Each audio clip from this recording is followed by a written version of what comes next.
Hare Krishna, dear devotees, please accept my humble obeisances. All goes to Srila Prabhupada. Thank you all for joining today's His Holiness Candramauli Swami Maharaja's daily call. So today we are continuing our Srimad Bhagavatam series of 12th canto, 3rd chapter, which is entitled as Bhumi Gita. Today's verse is 27 onwards. Hare Krishna Maharaj, please accept my humble obeisances. All goes to Srila Prabhupada. Thank you so much, Maharaj, for your association and for your time for all of us today. I'll share my screen and you can take over, Maharaj.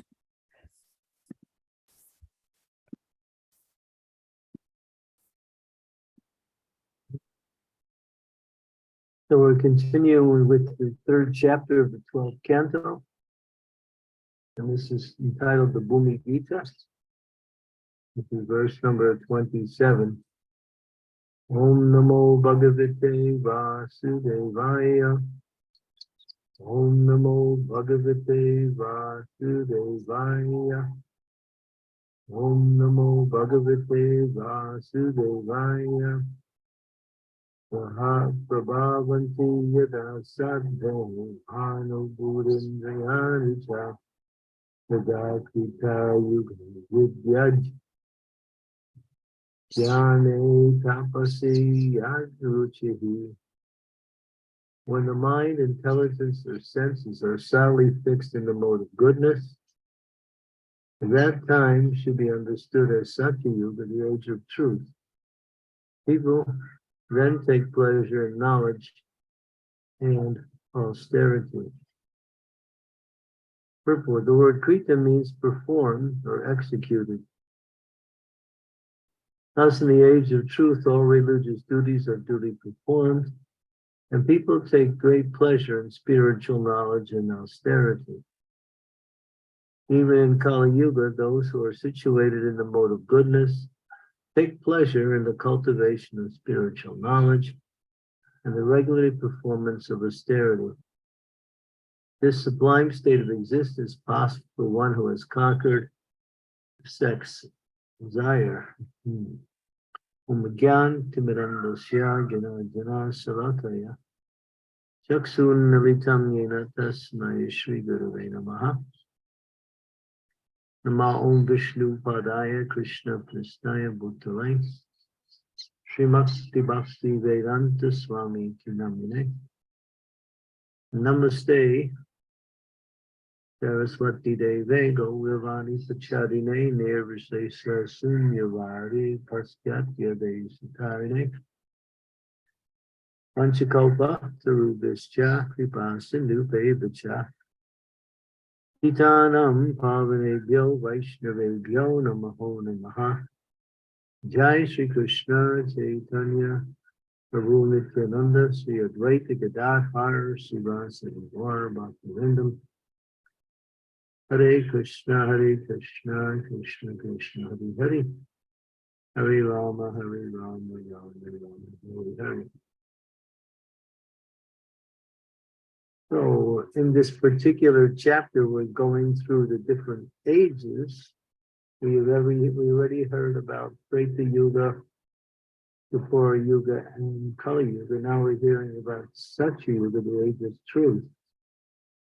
Here, the age of truth, this is called the Golden Age, the age where people find pleasure and take part in cultivation, spiritual knowledge, and performance of austerity. The time period, or the average age period for each age differs.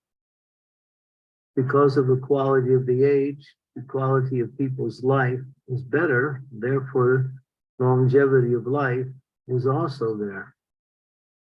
Now in Kali Yuga, people don't live very long. The average age is 70, 75, 80 years old. In some countries, it's even less. That's a very quick life, only a few years and it's gone. And that's because of the nature of the age and all of the deficiencies which reduce the quality of life. And people in those ages take pleasure in sense gratification in different forms. course, there's no pleasure in sense gratification, but they think so. And because they think so, they are acting in that way to try to squeeze out. It's like when somebody comes and um, takes a sugar cane. They have these machines in India where you take the sugar cane and you run it through the machine and the juice comes out. Sometimes they run it through it again, the second time, maybe a little more juice comes out. And you even see situations where they'll try to run it through the third time. So maybe a couple of drops will come out at that time. So this is how people are always trying to squeeze out happiness from sense pleasure, which is hardly even existing. But here, pleasure is the nature of the soul, and here the soul's pleasure becomes focused on spiritual knowledge. Spiritual knowledge has a wide range of departments, and spiritual knowledge is complete knowledge, or you might even say real knowledge, because real knowledge is knowledge that is not does not change with the passing of time, whereas material knowledge is affected by the time. Something is true at one time and not true in another time. That is the nature of all material knowledge. But in spiritual knowledge, something remains as it is eternally, because spiritual knowledge, the progression is deeper into the knowledge and not a change of the knowledge. One goes deeper into the nature of the knowledge, and then therefore spiritual knowledge expands according to the level of one's absorption in spiritual knowledge. Although the knowledge is unlimited, it is revealed according to the level of one's ability to understand, which is fomented on the previous statement or the conclusive statement, austerity. So austerity leads to spiritual knowledge. Without austerity, one cannot develop spiritual knowledge. And we have the recommended austerities given to us in the Shastras, but there are additional austerities also that one can develop. Austerity for the sake of austerity can also be another form of sense gratification if it's simply used in order to present oneself as being in that category of austerity. Therefore, a false ego will increase. But austerity for the sake of developing one's consciousness is actually real austerity. It gets one off the bodily platform. Getting off the bodily platform allows one to take pleasure and understand deeper spiritual knowledge.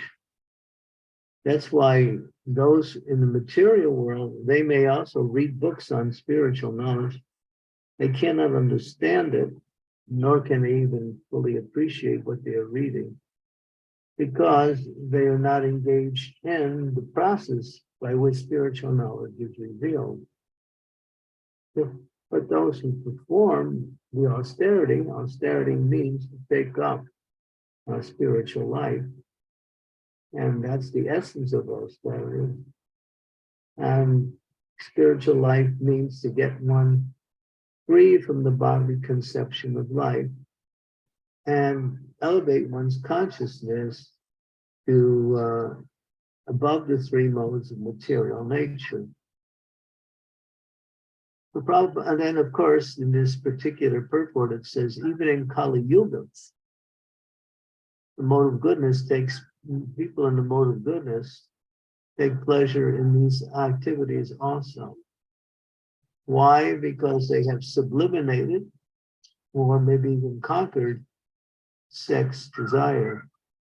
As long as one is trying to fulfill sex desire, they have no knowledge, because that relegates one to the lower modes of passion and ignorance, and therefore only when one comes to the state of goodness does knowledge actually start to begin, real knowledge or spiritual knowledge. And when one engages in devotional service, that knowledge develops further to the point of knowing Krishna, to the point where one develops love for Krishna, and one achieves complete detachment for everything material, including the austerities they perform. Well, this is a little bit about the qualifications or qualities of the persons who perform activities in what is called Krita Yuga or Satya Yuga, the Golden Age. Text 28. Yada karmeshu kamyeshu bhaktir yasyasti dehinam tada treta rajo vritte iti janihi buddhimam. O most intelligent one, when the conditioned souls are devoted to their duties, but have ulterior motives and seek personal prestige, you should understand such a situation to be the age of Treta, in which the functions of passion are prominent. And so ulterior motive means personal motivation. And therefore, personal motivations are in the mode of passions. Text 29. Yada lobas tvasanto soham Manadambo tamatsaraha Amanam Chapikamayanam Dvaiparam Tat Rajastamaha.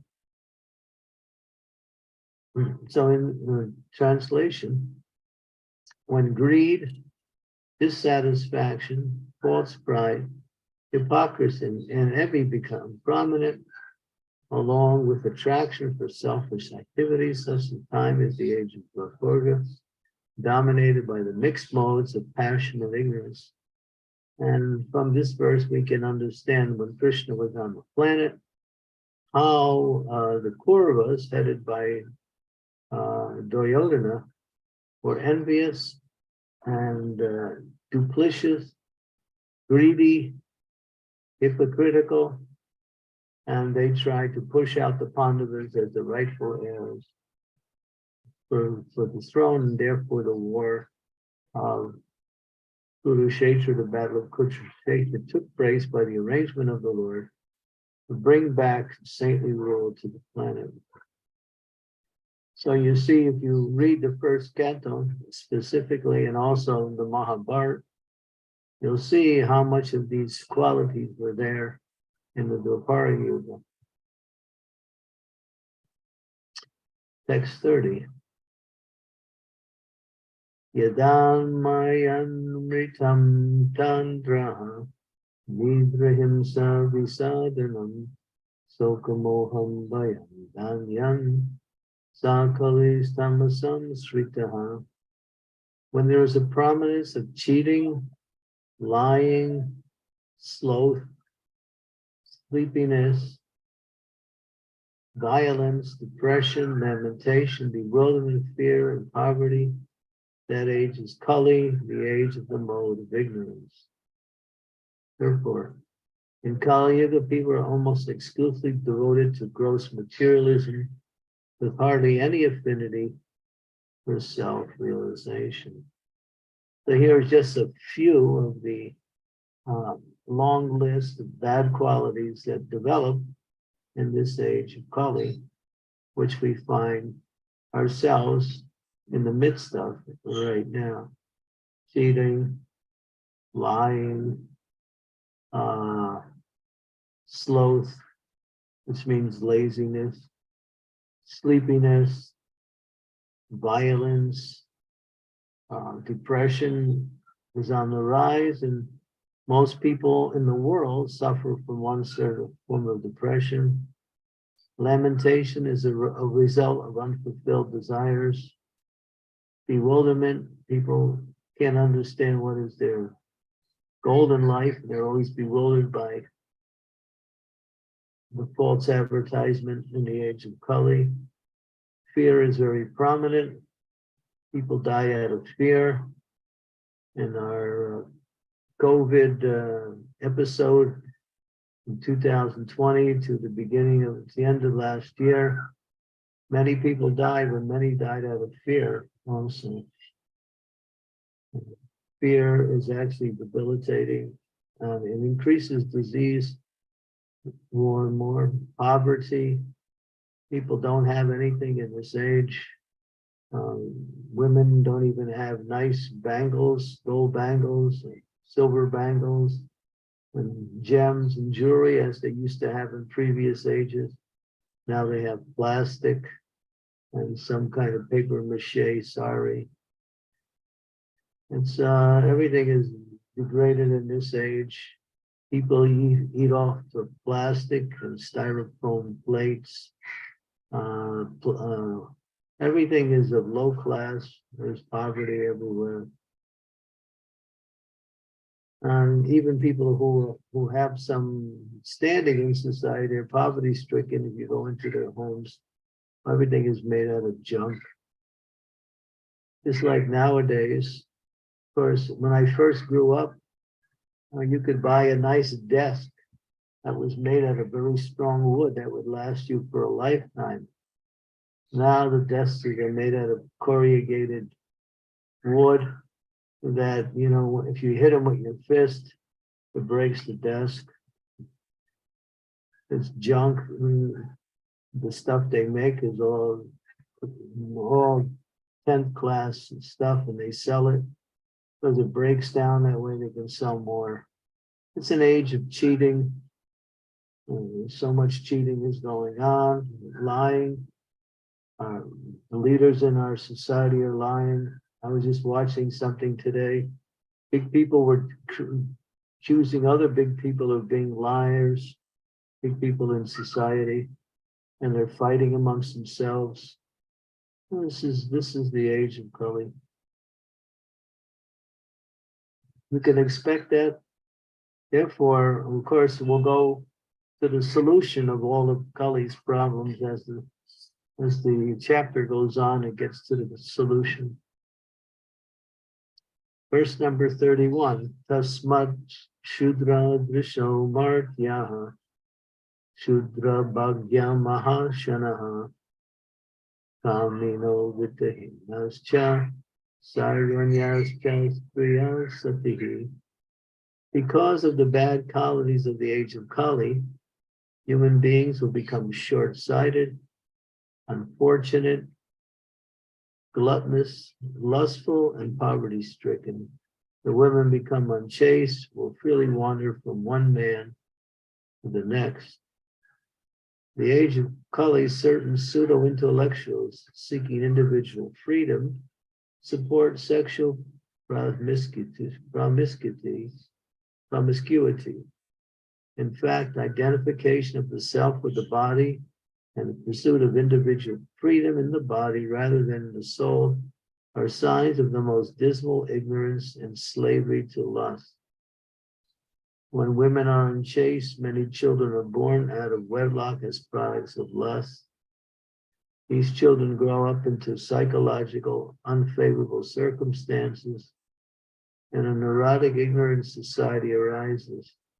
Symptoms of this already manifest throughout the world.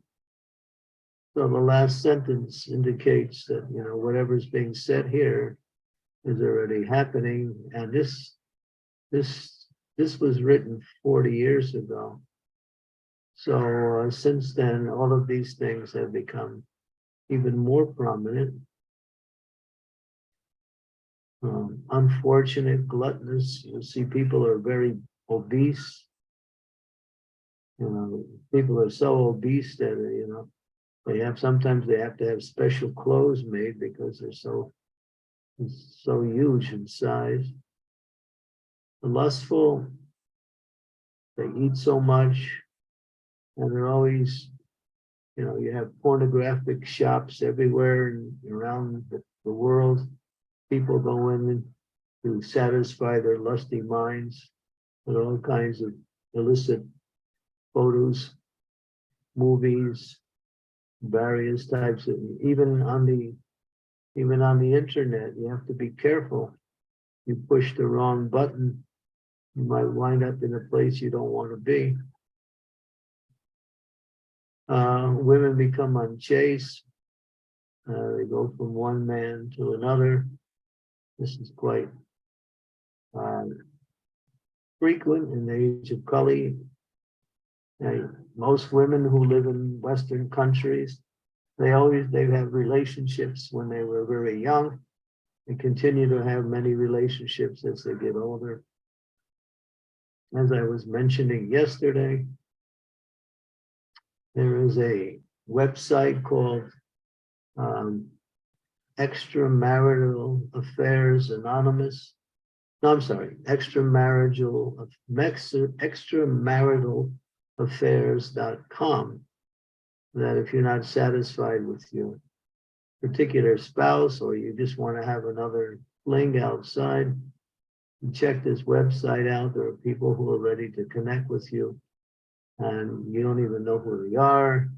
And all of a sudden, you can try to satisfy your lusty desires.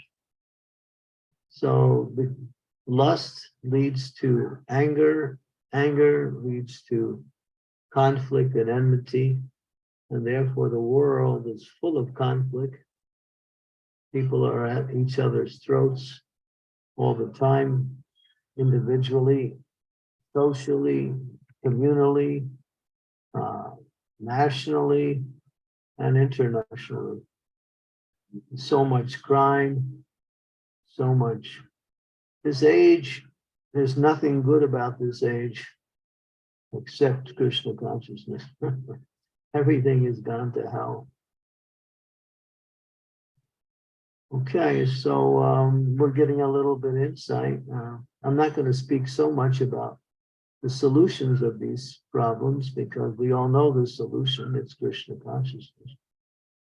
But here's a little indication of the temperature of the age. So one has to be very careful not to get pulled into the subtle forms of sense gratification, which can lead to the gross forms of sense gratification. The subtle forms of sense gratification are movies that seem to be okay, but they're not, because they propagate the same thing. Illicit sex, intoxication, meeting, and gambling. Wrong types of association, or not taking enough time to hear and chant the glories of the Lord, and trying to find pleasure in activities in the material world. Because as soon as we do that, we will find ourselves becoming more and more connected with all of these bad qualities.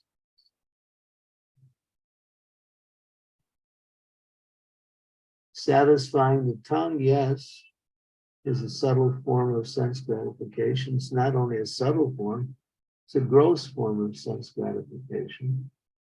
People will sometimes, go out of their way in order to, they'll drive very far to special restaurants where they have certain things that they like.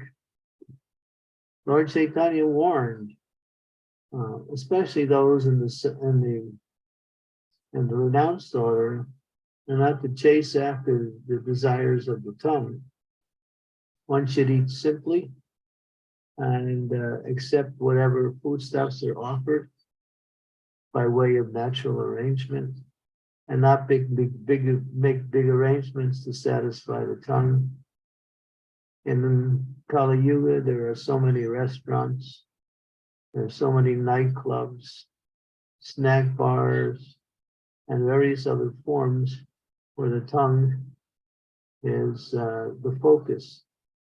That's why it says, the tongue is the most difficult to control. And one can only control the tongue by chanting Hare Krishna and eating Krishna Prasadam. These are the two ways by which the tongue is controlled. Okay, we'll open it up for discussion here. Hare Krishna Maharaj, thank you so much for such a wonderful class explaining these verses. Thank you so much.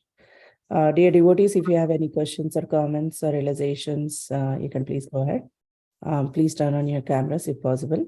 Thank you so much.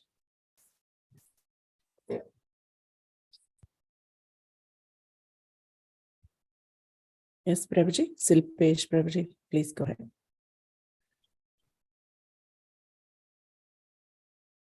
You can unmute yourself.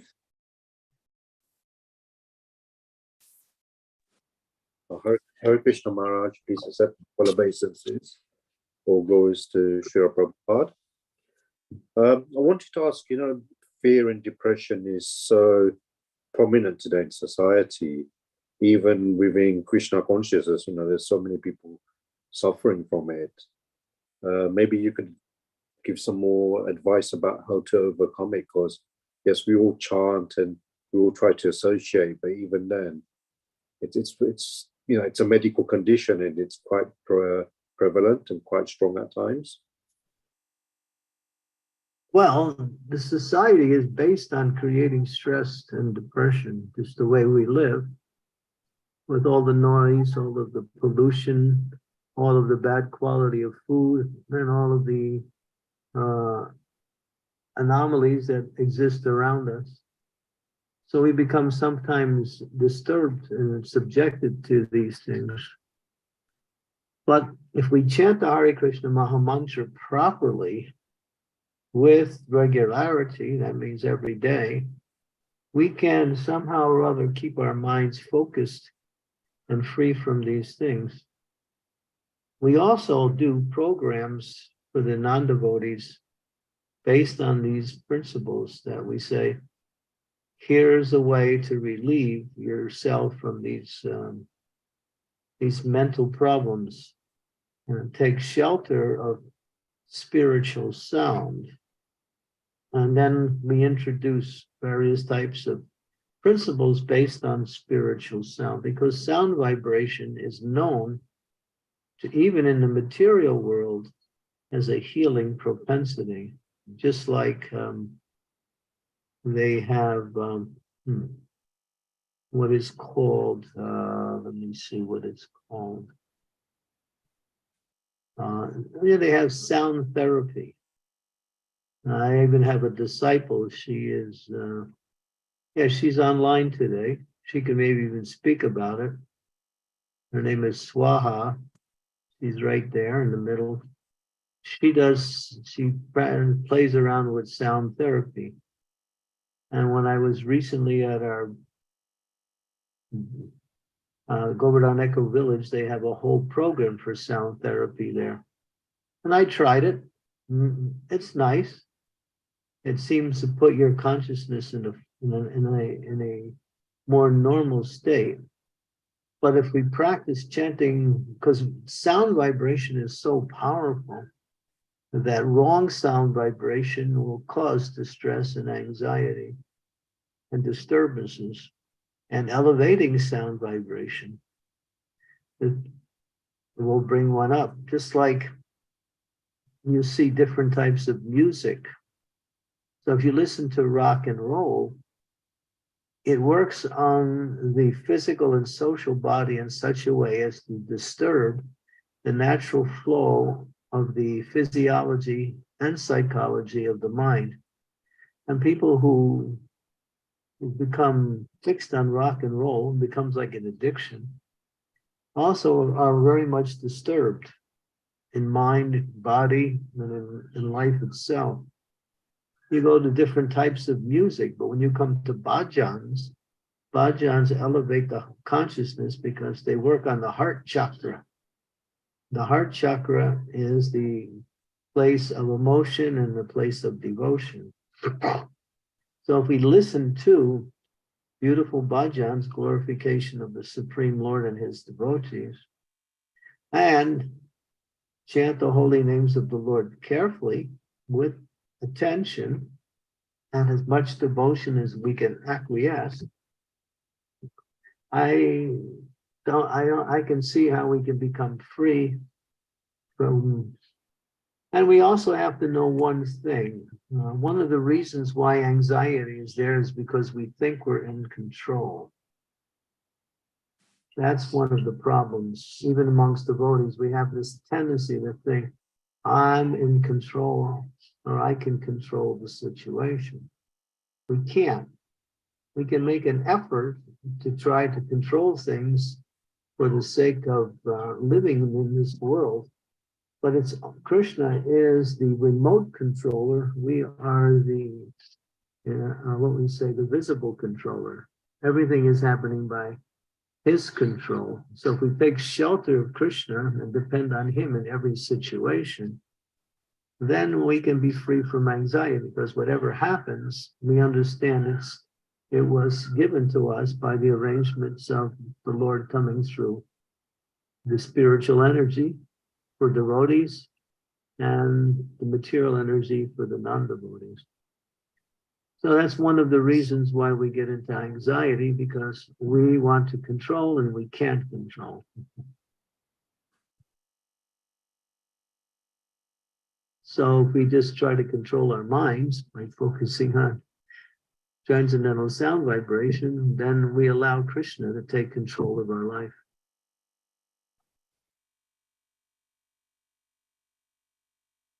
Thank you, Maharaj. That's really helpful. Thank you, Maharaj. Hare Thank Krishna. Still best. Hare Krishna, Maharaj. Haribo.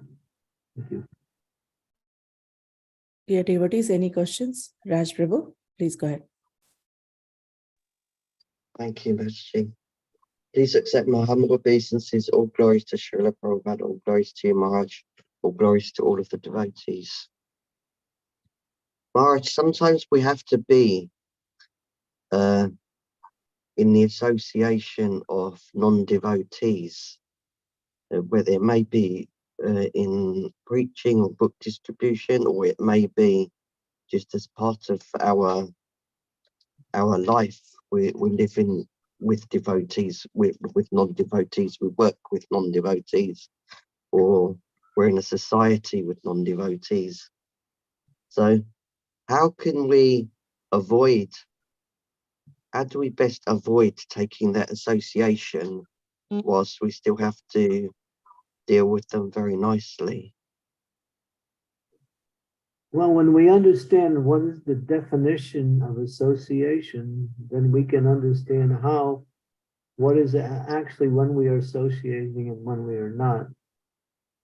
Physical proximity is not necessarily association. Two people can be in the same place and be in two different realms of worlds. We use a very simple example. A king is sitting on the throne, and on the king there's a fly.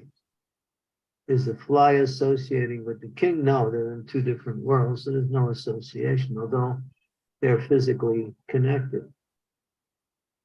So the definition of association is affection for. Affection for. So we develop affection for non-devotees. That means developing affection for their lifestyles and their values. We have to avoid that and develop affection with devotees. And then that kind of affection is association, and that association brings us up. And when you're in association with non-devotees in the workplace, business as usual. That's all. Keep yourself in a very business-like way and just function in that way. If you happen to have to talk to your colleagues at some time, you might keep it on the business level, on the work-related subject matters. If you start getting into personal lives, then you're going to find yourself, unless you're very strong spiritually, then you can pull that person up and not be pulled down by that person. Otherwise, as Prabhupada said, let him associate with you and don't you associate with him. So again, affection for becomes the means for association. So we generally do our business in the material world, with non-devotees working in the workplace. Of course, that's not ideal, but we've accepted this compromise in order to somehow carry on our financial needs.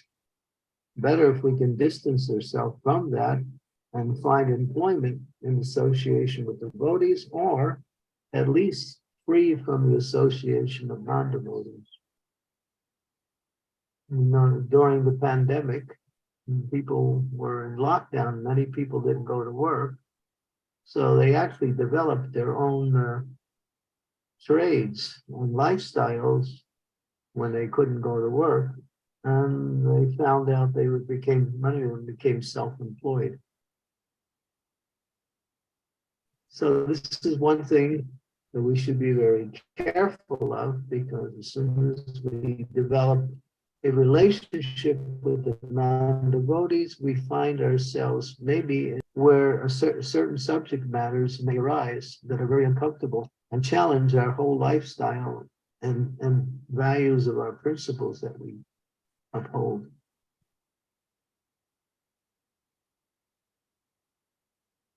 Thank you, Maharaj.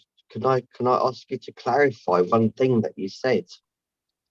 When you talked about not having affection for those people, is a devotee not naturally have affection for everyone?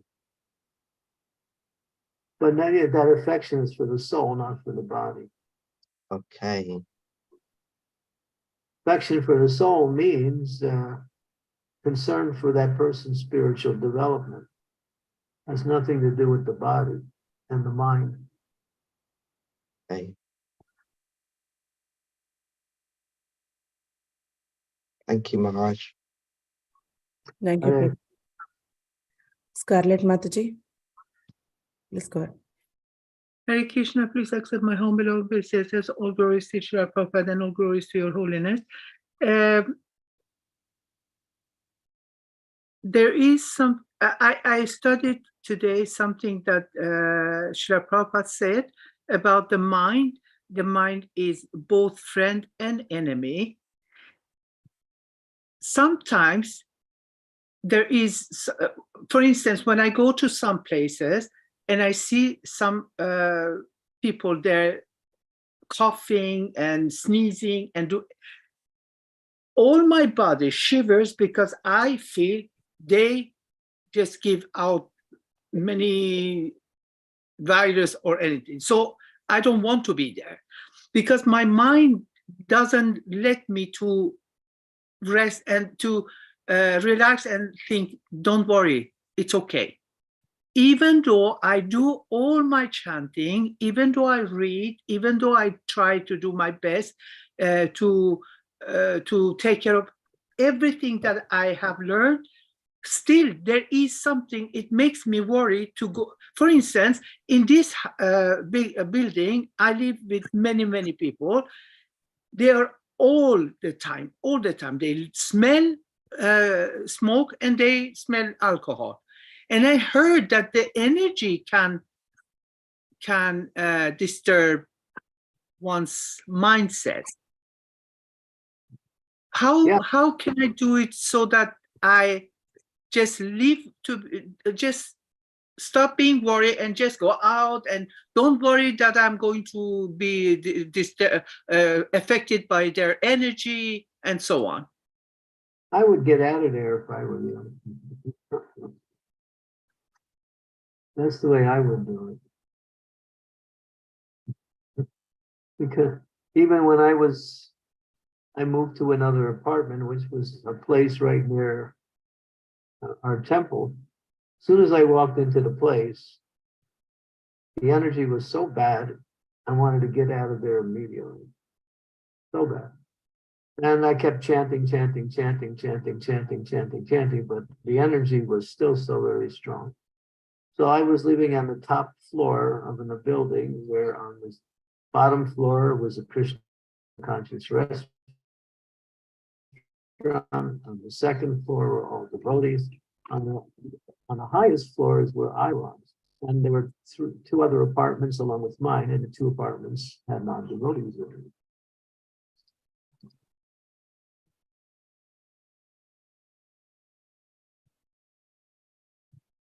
And so, I tolerated it, but it wasn't pleasant.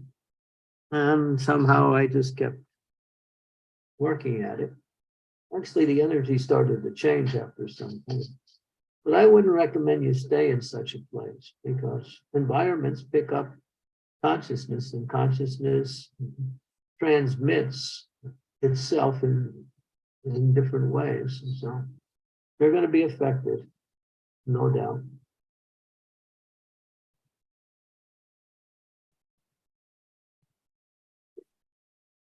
Okay, thank you. I would just say if you want to increase your own strength, just increase your chanting. That's it.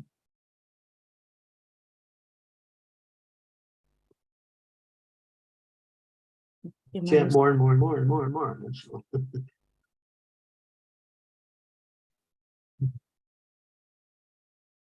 Thank you, But Maharaj. I would get out of there if I were you.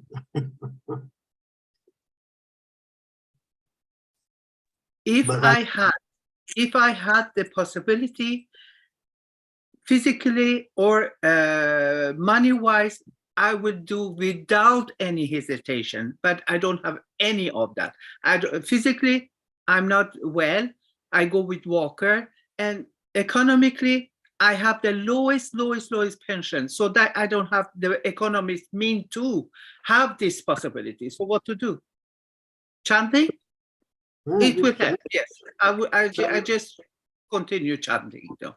Yeah, chant or pray to Krishna to get you out of there. I will. Thank you.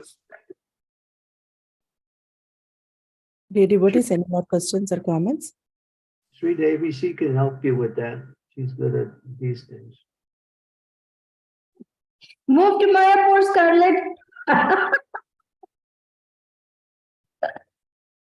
I'm sorry to say that, but even that, I have problem. I don't want to take vaccine. And I know when you travel somewhere, so you have to have vaccine, and I don't want, and I don't have money for the ticket either. So I'm so sorry.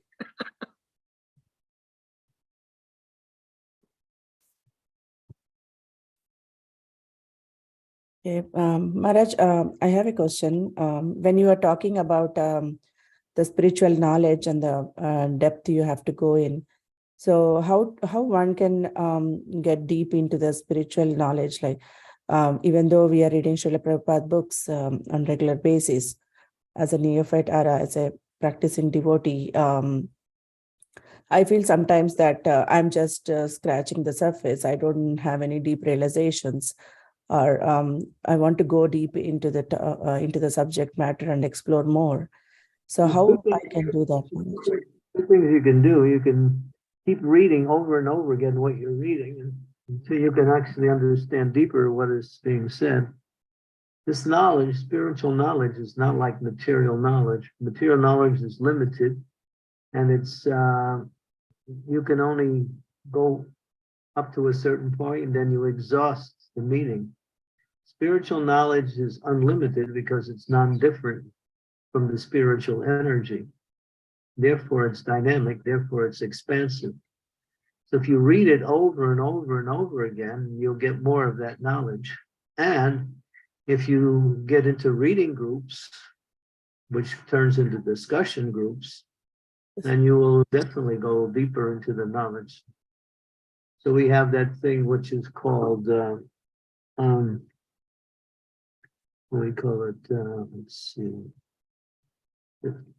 Bhakti Vriksha programs. Maybe you've heard of Bhakti Vriksha. People come together and they read, and then they discuss, and they discuss from different angles of vision what they read. So bodhyantas parasparam kutyantas chamam ditya. So Bhagavad Krishna says, come together, hear and chant my glories and discuss them. It brings great happiness and pleasure to the mind. Yes, Maharaj, I'm part of all these things, reading groups and Bhakti Vriksha. Yeah, I'm getting, discussions definitely make you understand more, and we'll get more others' perspectives too. Yeah, that's really very helping, Maharaj. Yeah. But when my disadvantage is that when I read alone, I don't get much realizations, or I just read sometimes. Yeah, as you said, I have to do it more and more, over and over again. Yeah. Yeah, if you really want to understand, reread. Mm-mm. But if you just read extensively for a period of time, your mind will become more absorbed. But just try not to fall asleep. So you can read out loud. Yes, If you find it more difficult to stay awake, read loudly. You can read without speaking it loudly. That's also, some people read out loud, some people read without, depends on you. So yes, Maharaj. Thank you so much. yeah, reading will help you go deeper. Listening to lectures will help you go deeper into the knowledge. Mm. Just like there's some devotees who listen to Srila Prabhupada's same lecture over and over again. And they all declare that each time they listen, they always get much more each of the times they listen, same lecture.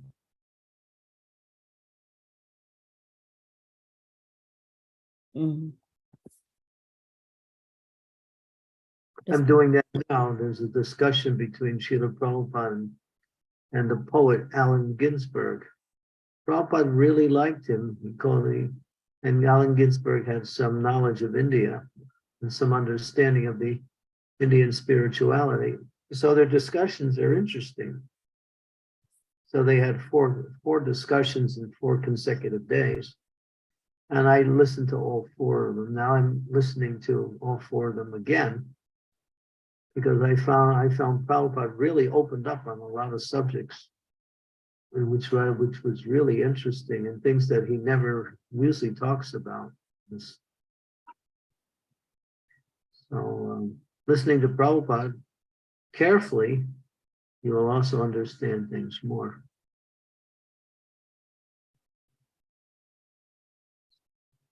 Yes, Maharaj. Thank you so much. Thank you. Sridevi Mataji, please go. Thank you. Yeah, Guru Maharaj, please accept my humble obeisances. All glories to Srila Prabhupada. Guru Maharaj, your point about chanting the holy name, even the situation of the environment, affecting us. Yesterday, I happened to attend part of Mahatma Prabhu's retreat, or rather online Zoom class on self-care, acceptance, self-acceptance, self-care. In that, Maharaj said that japa is my highest form of spiritual self-care. The more I care about my japa, the more I care about myself. And the more I care about myself, the more I'll care about my japa. So that was very profound. He said this is an affirmation, and the more you care about yourself, the more you'll care about your japa, and the more you care about your japa, which means you will be more effective as a devotee by taking good care of your japa, taking good care of yourself. I agree.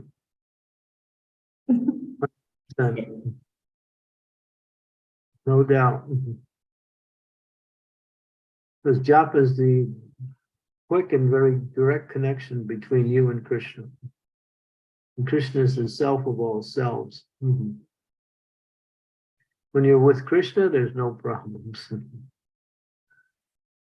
That's self-care.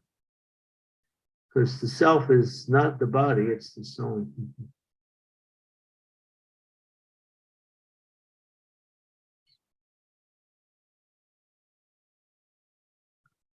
Yes,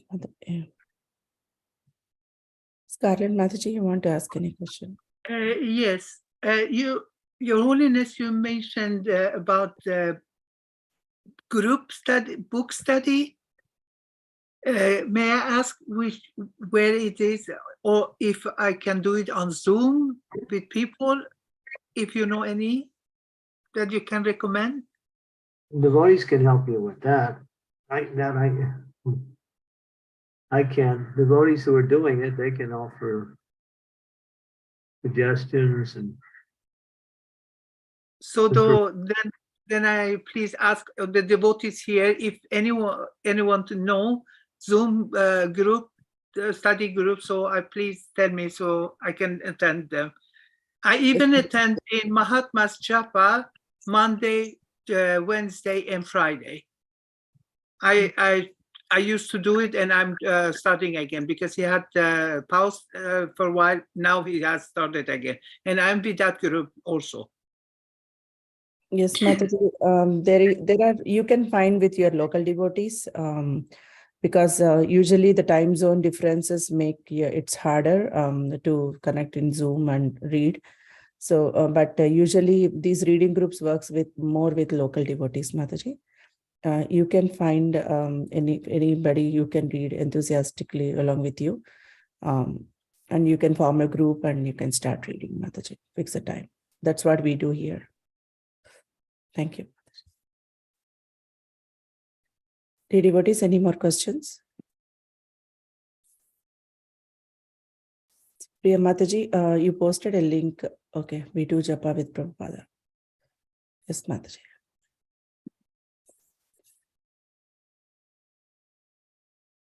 Dear devotees, any more questions or comments? Okay. Maharaj, I just want to get a small clarification from today's Daily Drops Nectar, where it says Kali's main weapon in this age is to undermine and destroy the concept of authority. Being your own authority actually results in accepting the authority of Kali Yuga's unlimited ways to enjoy sense gratification. So can you please elaborate on this authority, topic of authority, Maharaj? Yeah, do your own thing. That's the thing. That's the cliche. You're being your own person. You don't need anybody to tell you what to do. Why should you have to follow someone else? That started back, 80 years ago, rejecting all authority. Now it's become a principle. And now the authorities in different places are not qualified to be authorities, so the rejection of authority is even more pervasive. Yeah. You can make your own decisions. You can understand how to solve your own problems. You may need to read some books, talk to a few people, but ultimately, if you just follow Krishna's authority and the authority of the guru, then you'll get everything. People won't do that because Kali has influenced them to say that, don't need to follow authority because you can make your own decisions. You are qualified. So Kali's program is to undermine authority. That's Borijan writes that in his description of the 12th canto in his thing, what is it called?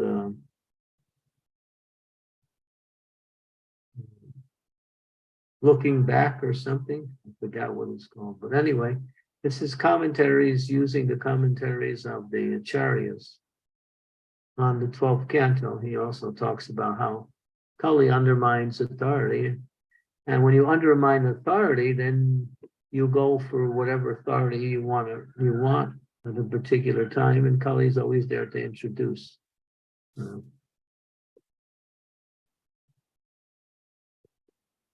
you want to get married, you can choose. If you want to, you're the person who's got to make a decision for yourselves. Nobody else can make decisions for you. So, using that principle and taking authority out of the center, because everything is based on authority. Everything. You live in a country, you have to follow the rules of the country. That's authority. You live in the family, there is rules and regulations by which the family structure works. You go to a job, there is an echelon of people on different levels which make the authority structure of the corporation. Universities are aligned in the same way. Authority is a principle of life, and the ultimate authority is Krishna. So when they reject Krishna, then they come back to accepting all kinds of other forms of authority, which are not even qualified to be authority. That's why it says in the scriptures, don't become father, don't become mother, don't become teacher, don't become guru, don't become a demigod, unless you can deliver your disciples, your students, your family members from the cycle of birth and death. So authority is giving a lot of importance. So we take the extreme authority, or the ultimate authority is Krishna. And Krishna gives his authority through Shastra. Krishna's authority is understood through Guru. Guru ranges for different forms of authority on the local level, such as the temple presidents, the governing body commission, various types of authorities. So it's not that you blindly follow authority, but you have to follow authority in a way that you understand how that guidance works in such a way as you make progress in the area of your following. Simple. Who doesn't follow authority? Everybody does. Even though that's why they've rejected authorized authority, and they're accepting the authority of Kali. So that's what Kali wants to do. He wants to create himself as the authority and give you the way by which you can live life, thinking that you're free from authority, but you're actually accepting him as the authority one. You become disciples of Kali.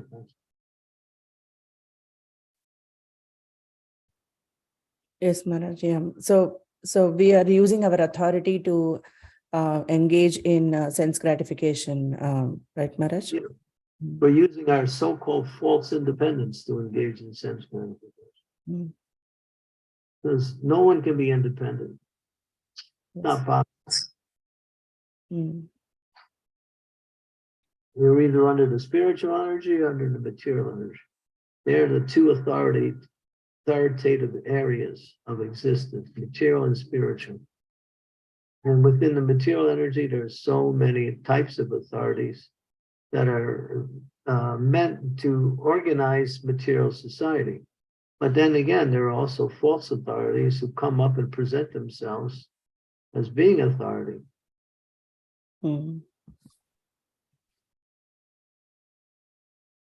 Yes, Maharaj. Thank you so much. Yes, Maharaj. Yeah. The medical industry tells you this is good for you. They become an authority. Whether they're qualified or not, nobody knows. People accept that and make mistakes and wind up getting sick.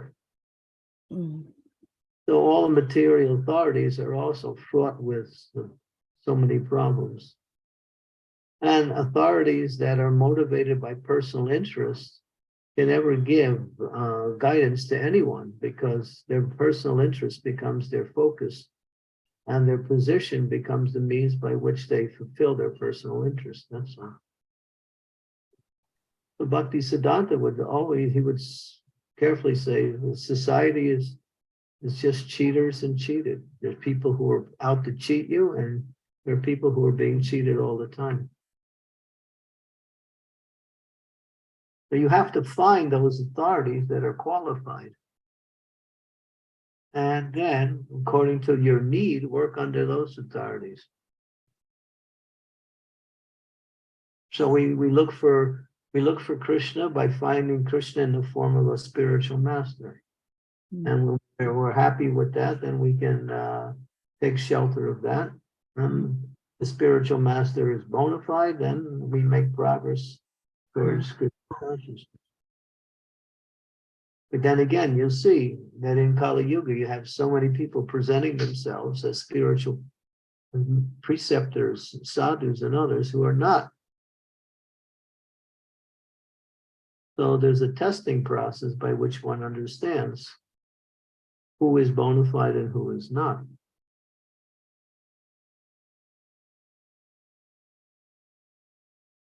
Yes, Maharaj. Yeah. Thank you so much. Thank you for explaining. Thank you. Sridevi Mataji, you want to ask anything? Hoping to get a little clarity on this because I'm a little lax in chanting.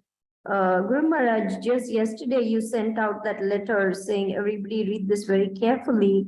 And when I was reading it, I realized that I'm not able to chant all 3 Gayatri mantras on time sometimes, or sometimes I even forget to chant because somehow I'm not able to get it, that this is very important and I must chant at the regular times.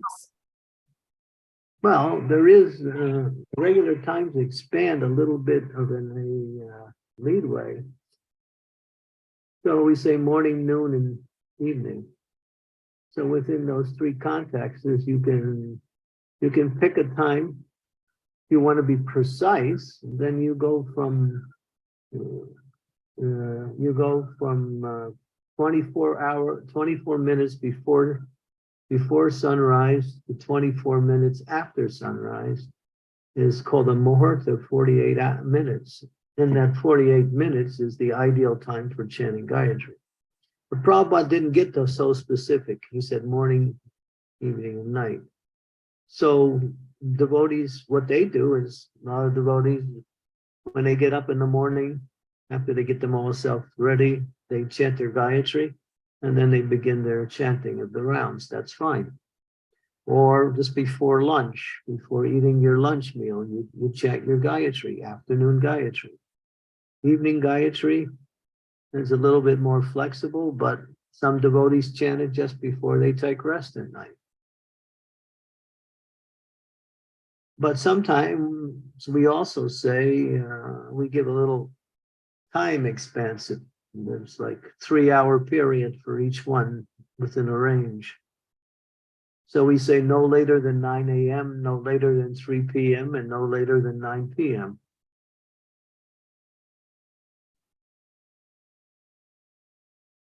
So pick a time that's within reason of those 3, what they call it, junctions or sadhyas.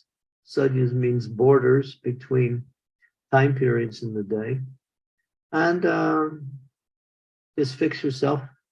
And if you're a little bit off, doesn't matter. But if you forget to chant and you miss a Gayatri, then it's understood you have to chant 2 Gayatris at night. If you miss the morning Gayatri, then you chant 2 in the afternoon. If you miss the afternoon Gayatri, you chant 2 at night. If you miss morning and evening, then you chant 3 at night, morning and afternoon. But if you missed your night Gayatri, then you missed that day. Gayatri is it's called Guru Mantra. Gayatri is given only on a certain level of spiritual development. It's not given freely. The Hare Krishna Maha Mantra is given freely to anyone and everyone. There's no rules or regulations for chanting that. But the Gayatri Mantra is very specific in how it's chanted, when it's chanted. And it's chanted also silently. If you want to improve the quality of your japa, then work on improving the quality of your Gayatri. The Gayatri is Bij mantra, it's a seed mantra which reveals the essence of all mantras. The first line of Gayatri is actually Gayatri. The rest is Guru Gayatri, then you have Gaur Gayatri, then you have Krishna Gayatri, And then the last one, the last line is connected to Srimati Radharani.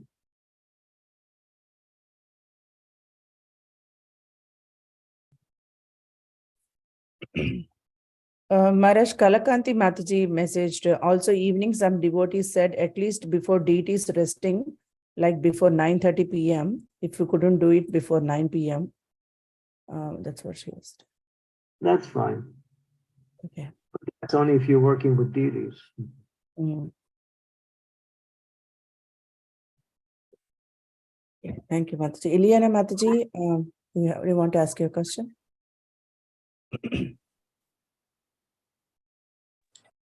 Hare Krishna. Accept my humble obeisances. All glories to Srila Prabhupada, all glories to Srila Gurudeva. Hare Krishna. Hare Krishna. This period is very, very good, very beautiful, but very difficult to me because it's a period to big changement in my life, and I try to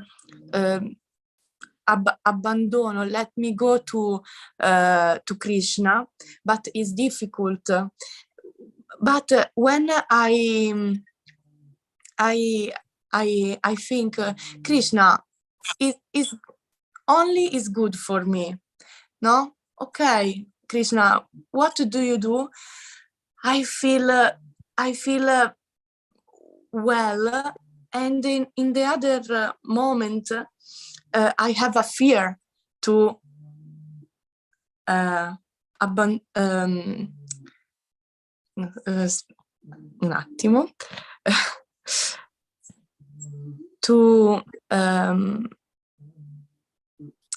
To let go, no?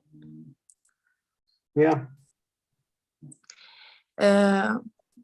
But when I stay with a pure devote, I have no problem. And I try to do you, Guru Maharaj, said me, do the service and chanting Hare Krishna is true. When I chanting with my heart and I ask to Prabhupada and Krishna, I'm not able, I'm not qualified, but please help me arrive this help, arrive veramente, no? And it is wow. Scusate, excuse me. Buonissimo. Yes.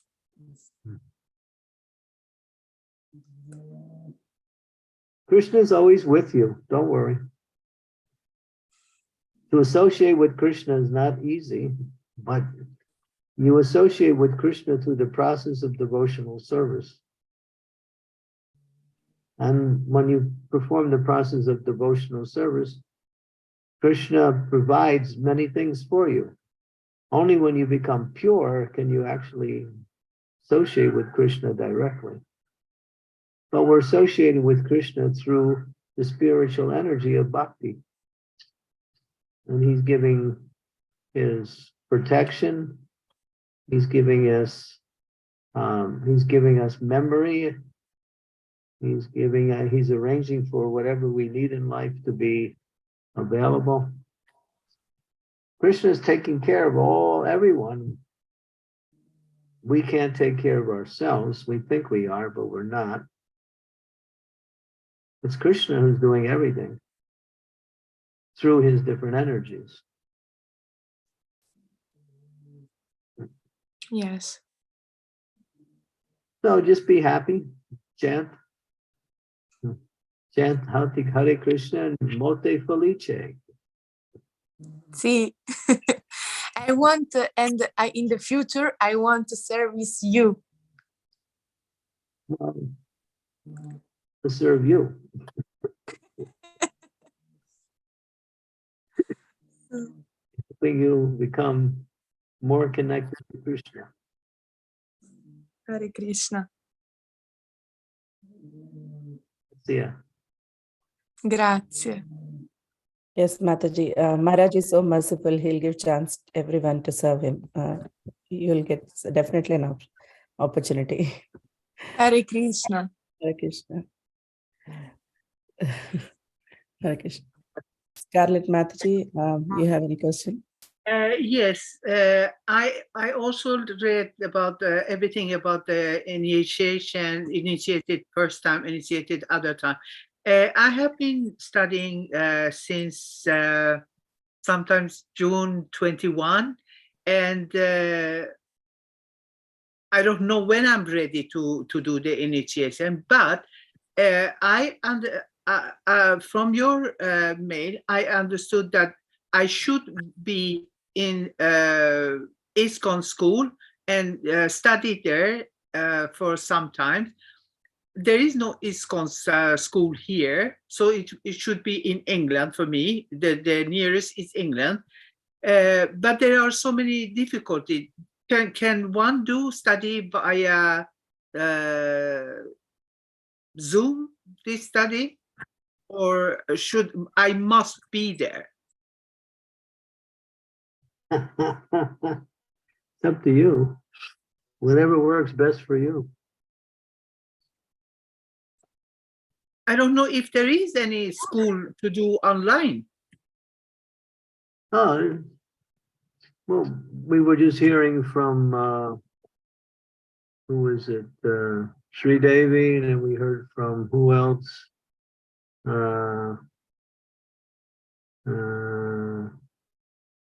Someone else saying, I think it was someone else said they were Monday, Wednesday, and Friday. They're hearing from Mahatma. Yes, I do also. Yeah, so that's good. Read Prabhupada's books. There's so much stuff you can do. But if you want to make some practical arrangements, connect yourself with the mentorship system and get a mentor. You have a mentor?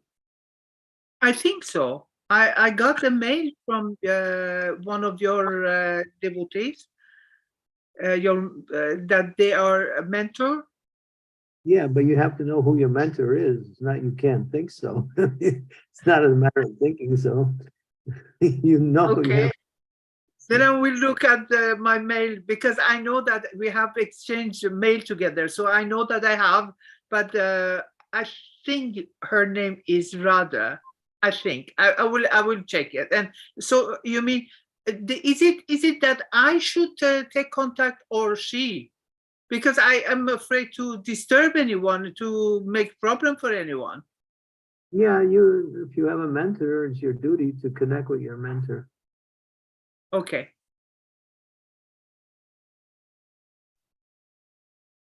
Thank Well, you. and that's their service. You're not disturbing, that's their service. May I ask how? What is your Holiness recommendation? How long should I have been studying? 4, 5 years before I do initiation, or what? That's up to you. The minimum time is 1 year. Okay. That's minimum, but that doesn't mean after 1 year you're qualified. Some No. people take longer to qualify, others can do it in 6 months. Depends how strictly you follow the process. Okay. How much you understand, how much you understand also. Your mentor will help you with all that. Okay. Thank you. Mataji, you can contact Radha Vinodini Mataji regarding your mentorship connection, Mataji. Thank you. Okay. Dear devotees, any last minute questions or comments you have? Okay, Maharaj, I don't think any more questions we have. It's over 20 minutes now. So can we end the call here, Maharaj? Yeah, I won't be available for a class on Saturday. Okay, Maharaj. Next Saturday. It is coming Saturday and possibly not Sunday either. Mhm. But I'm not sure about Sunday, but Saturday for sure I won't be available. Yes, Maharaj. I should be here the rest of this week. Okay, Maharaj. Yeah, sure. Thank you so much. Thank you, dear devotees, for participating. Nice discussion. Thank you, Maharaj, for your time and association. Srila Prabhupada ki jai, Maharaj, Guru Maharaj ki jai. Thank you for today. Thank you, everyone. Hare Krishna. Krishna. We'll meet tomorrow Hare again. Krishna. Thank you very much. Hare Krishna Maharaj, Hare Krishna. Thank you so much, Maharaj. Guru Maharaj. Hare Krishna. Hare Krishna.